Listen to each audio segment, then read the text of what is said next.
உங்கள் அனைவரையும் தற்போது நாம் மத்திய கிழக்கில் ஈரான் மற்றும் அமெரிக்காவுடைய போர் நிலைகளை பார்க்க போகிறோம்.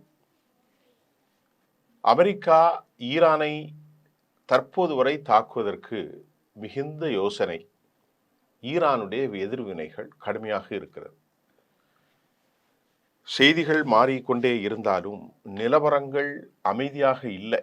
அங்கே மிகுந்த ஒரு பதட்டத்தை தான் நாம் பார்க்க முடியுது. ஈரானுடைய உச்சபட்ச தலைவர்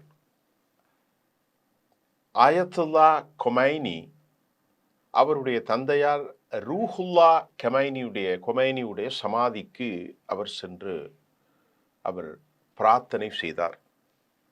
ஒரு இக்கட்டான காலகட்டமாக அவர் அந்த சமாதிக்கு சென்றதை பலர் சர்வதேசத்தினுடைய ஷியா பிரிவு தலைவர்களும் இதனை பார்க்கிறார்கள். குறிப்பாக அமெரிக்கா ஈரான் நாட்டின் மீது போர் தொடுத்தால் ஈரான் எல்லாவற்றையும் தாண்டி இந்த ரீஜனல் மண்டலம் முழுமையாக பாதிக்கப்படும் என ஈரான் கடும் எச்சரிக்கை தெரிவிச்சிருக்கிறது. நீனும் காலி, உன்னோடு சேர்ந்தவர்களும் காலி, எல்லோரும் காலி. அப்படித்தான் ஈரானுடைய அறிவிப்பு. அமெரிக்கா எங்கள் பகுதியில் இருந்து இந்த மிரட்டல் வேலையில் ஈடுபடக்கூடாது.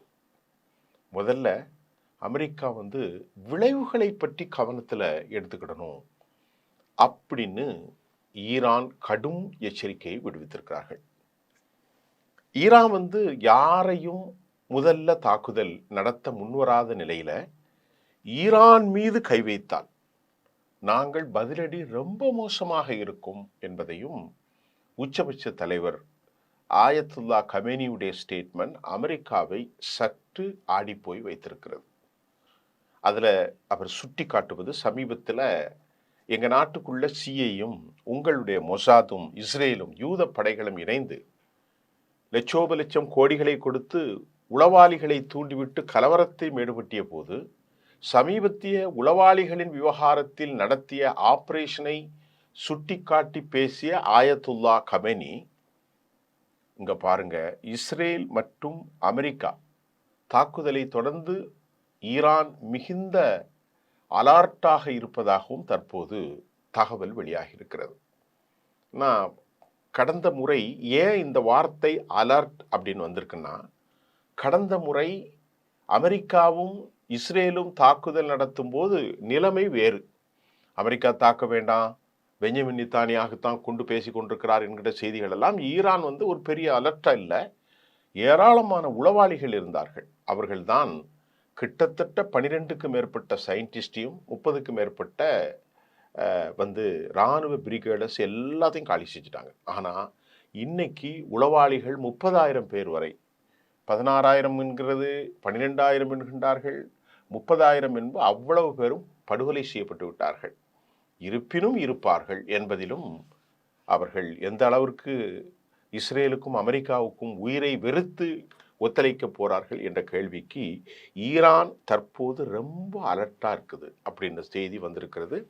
கொமைனி, அப்பாஸ் அராகச்சி கடும் எச்சரிக்கை. இதுக்கிடையில எந்த ஒரு நிலையிலும் தங்களுடைய இராணுவ திட்டம் குறித்து ஃப்ளைட்டில் போகும்போது அமெரிக்காவுடைய டொனால்ட் ட்ரம்பும் பேட்டி கொடுக்குறார். அவர் என்ன சொல்றாருங்கிறத நான் உங்களுக்கு சொல்றேன். நாங்கள் எங்கள் ஃப்ரெண்ட்ஸ் அரபுகளிடம் பகிர்ந்து கொள்ளும் நிலையில் நாங்கள் இல்லை.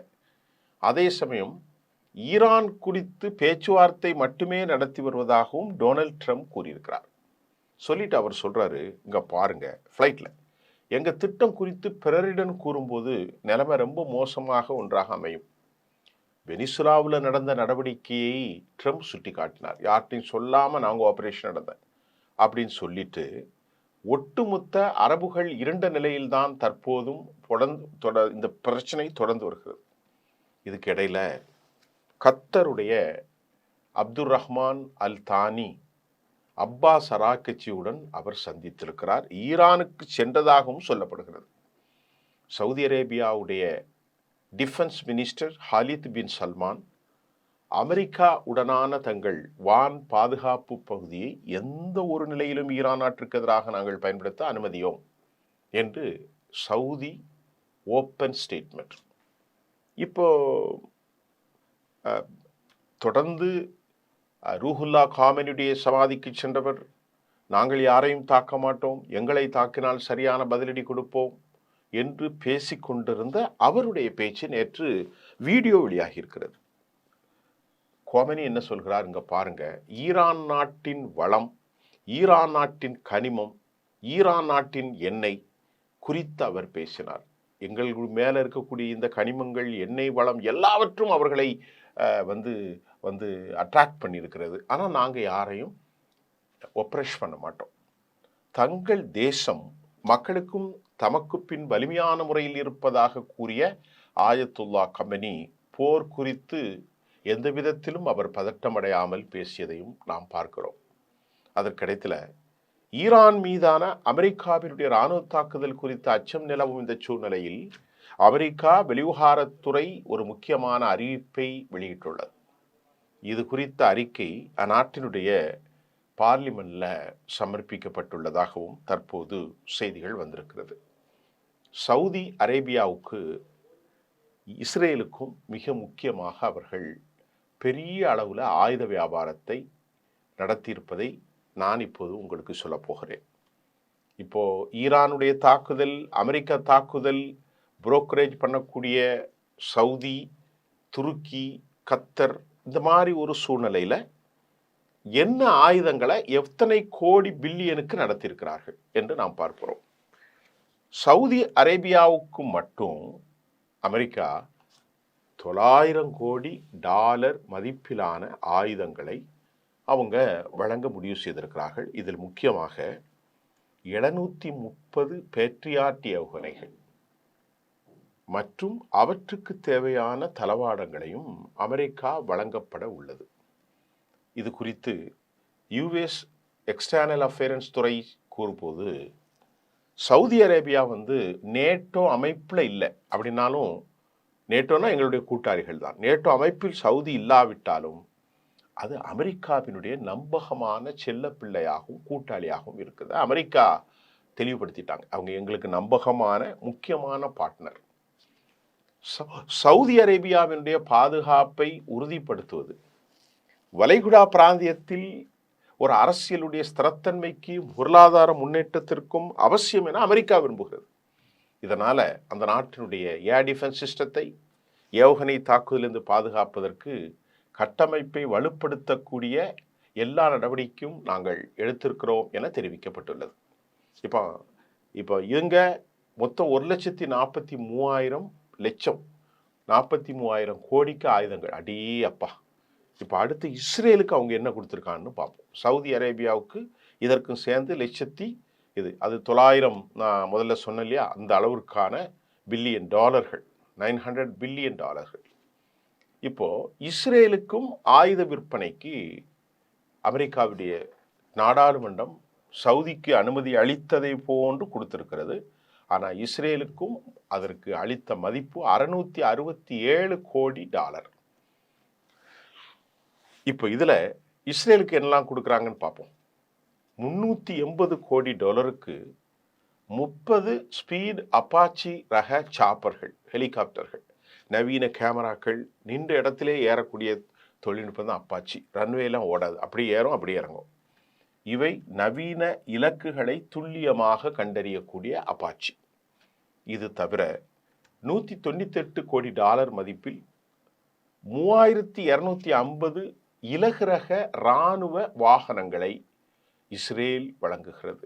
அதே போல ஏற்கனவே பயன்பாட்டில் உள்ள கவச வாகனங்களின் என்ஜின்களை நவீனப்படுத்த $74 கோடி அனுமதியும், இதர ஹெலிகாப்டர்களுக்காக $15 கோடி இஸ்ரேலுக்காக அவர்கள் ஒதுக்கியிருக்கிறார்கள். இந்த ஆயுத விற்பனையால் அந்த பிராந்தியத்தினுடைய இராணுவ சமநிலை மாறாது. மாறாக இஸ்ரேல் தனது எல்லையும் மக்களையும் பாதுகாப்பு கொள்ள தற்காப்பு திறனை மட்டும் இது அதிகரிக்கும் எனவும் அமெரிக்கா வெளிவிவகாரத்துறை அமைச்சகம் அறிவித்திருக்கிறது.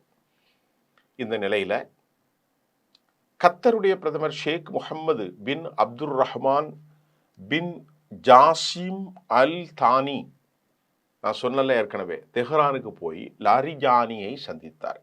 லாரிஜானி ஒரு மூத்த ஆய்வாளர், ரகசியமாக கொமெனியோடு பேசக்கூடிய லாரிஜானி டிஃபென்ஸ் செக்ஷனுடைய மூத்த தலைவர், ஃபீட் ஹெர்ட்ஸ் மாதிரி. லாரிஜானியை சந்தித்து இந்த பிராந்தியத்தில் பதட்டங்களை தணிப்பதற்கான முயற்சிகள் குறித்தும் கத்தர் விவாதித்ததாக கத்தர் நாட்டினுடைய வெளிவிவகாரத்துறை தெரிவித்திருக்கிறது. பதட்டங்களை குறைப்பதற்கும் பிராந்தியத்தில் பாதுகாப்பு மற்றும் ஸ்திரத்தன்மை மேம்படுத்தும் அமைதியான தீர்வுகளை அடைவதையும் நோக்கமாக கொண்டு அனைத்து முயற்சிகளுக்கும் கத்தருடைய ஆதரவை ஷேக் முஹம்மது பின் ஜாரானி வலியுறுத்தினார் என்றும் கத்தருடைய அமைச்சகம் தெரிவிக்கிறது. இதுல பிராந்திய மக்கள் பதட்டத்தின் விளைவுகளை தவிப்பதற்கு ராஜதந்திர வழிமுறைகளையும் வேறுபாடுகளையும் தீர்க்க சகோதர மற்றும் நட்பு நாடுகளோடு ஒருங்கிணைந்து செயல்படுவதற்கு முயற்சி அவசியம் என்பதையும் அப்துல் ரஹ்மான் அல் தானி வலியுறுத்தினார். துருக்கி, யுனைடெட் அரபு எமிரேட்ஸ், சவுதி அரேபியா இந்த நாடுகளுக்கும் வாஷிங்டனுக்கும் இடையே தெஹ்ரானுக்கும் இடையிலான இராணுவ மோதலை தடுப்பதற்கு ராஜதந்திர முயற்சிகள் தற்போது தொடர்கிறது. நேட்டோவின் உறுப்பினரான துருக்கி ஈரானோடு ஒரு எல்லையை பகிர்ந்து கொள்கிறது. அது மட்டும் இல்லைங்க, அங்கு எல்லா விதமான வெளிநாட்டு தலையீட்டையும் அவங்க எதிர்க்கிறாங்க. குறிப்பாக சொல்ல போனால் ஸ்திரத்தன்மை ஏற்படுவதை தவிர்ப்பதற்கு அமெரிக்காவும் ஈரானும் பேச்சுவார்த்தைக்கு அழைப்பு விடுத்திருக்கிறார்கள். ஒரு தீர்வை தேட ரெண்டு தரப்பினர்களும் இந்த புரோக்கரேஜில் துருக்கி, கத்தர், சவுதி. இப்போ சவுதியினுடைய பட்டத்து இளவரசர் முகமது பின் சல்மான் செவ்வாய்க்கிழமை கடந்த வாரம் ஈரானிய சனாதிபதி மசூத் செபஸ்கானிடம் ரியாத் தனது வான்வெளி எல்லை பிரதேசத்தை தெஹ்ரானுக்கு எதிராக பயன்படுத்தார். திருப்பி சவுதியை தான் சொல்லிட்டு இருக்கு என்றும் ஸ்பா மாநில செய்தி தெரிவித்தது. நாங்கள் எல்லாருமே முன்ன வந்து சொல்றாங்க, நாங்கள் உங்களுக்கு எதிராக இருக்க மாட்டோம், உங்களுக்கு எதிராக இருக்க மாட்டோம். ஏன்னா அந்த அளவுக்கு அவர்கள்ட்ட ஆயுதங்கள் இருக்கு. பயம் அமெரிக்காவை தாக்குறதுக்கு அவ்வளோ நாட்டிலையும் தளம் வச்சிருக்கான். அந்த தளத்தை தாக்கி தமது நாட்டை காலி செஞ்சிடக்கூடாது. எல்லாரும், சவுதியும் சரி, துருக்கியும் சரி, கத்தரும் சரி, ஈஜிப்டும் சரி, எல்லாம் போய் யுனைடெட் அரபு எமிரேட்ஸ். இப்போ அவங்க என்ன சொல்றாங்க அப்படின்னு பார்த்தா, இந்த பாருங்க, ஈரான் எங்களுடன் பேசுது, நாங்கள் ஏதாவது செய்ய முடியுமா என்று பார்ப்போம். யாரு? இந்த கூட்டமைப்புகள்லாம். எங்களிடம் ஒரு பெரிய கடற்படை அங்கு செல்றது. இது யார் சொல்றா அப்படின்னு சொன்னா, அமெரிக்காவினுடைய ஜனாதிபதி ஃபாக்ஸ் நியூஸுக்கு ஒரு பேட்டி கொடுத்தார். அவர் லூஸ் தரமாலாம் பேசுவார். அப்ப சொல்லும்போது என்ன சொல்றார், நாங்க பெரிய கடல் படையை அனுப்புறோம், ஈரான் எங்களுடைய பேசுது. இவங்க தான் பேசுறாங்க தவிர ஈரான் பேசல. ஈரான் ரெண்டுக்கும் ரைட், நாங்க பேச்சுவார்த்தைக்கும் தயார், சண்டைக்கும் தயார்னு அறிவிச்சிட்டாங்க. இவர் ஃப்ளைட்ல தொப்பி போட்டுட்டு தான் பேசுறாரு. இந்த பேச்சு ஸ்டேட்மெண்ட் ஆங்கிலத்தில் வந்திருக்கு.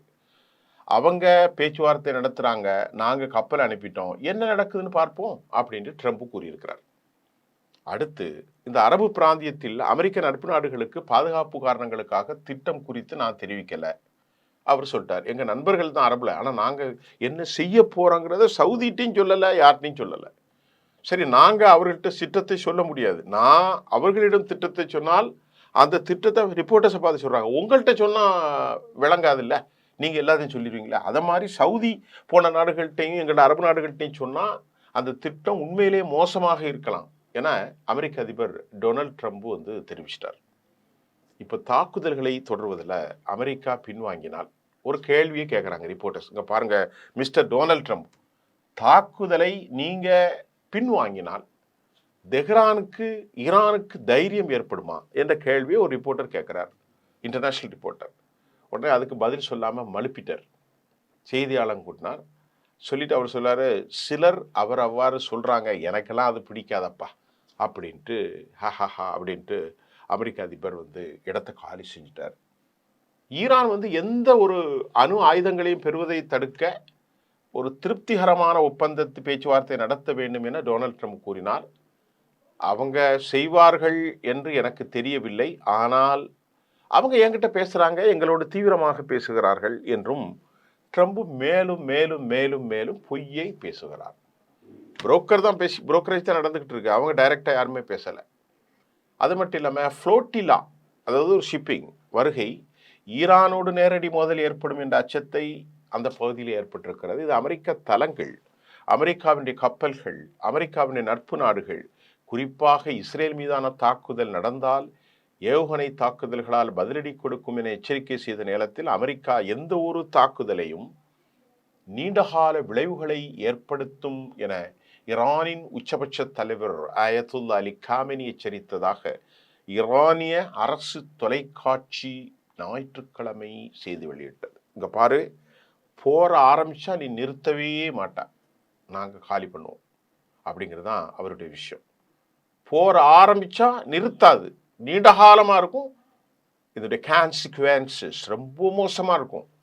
அப்படின்னா அவங்கள்ட்ட அந்த அளவிற்கு ஆயுதங்கள் இருக்கு. அவர்கள் ஒரு போரை தொடங்கினால் இந்த முறை அது ஒரு பிராந்திய போராக இருக்கும் என்பதை அமெரிக்கர் அறிந்து கொள்ள வேண்டும் எனதையும் உச்சபட்ச ஆன்மீக தலைவர் சையத் அலி கமைனி மேற்கொள்ளிட்டார். நாங்க தூண்டுபவர்கள் அல்ல, அவர் சொல்றார்.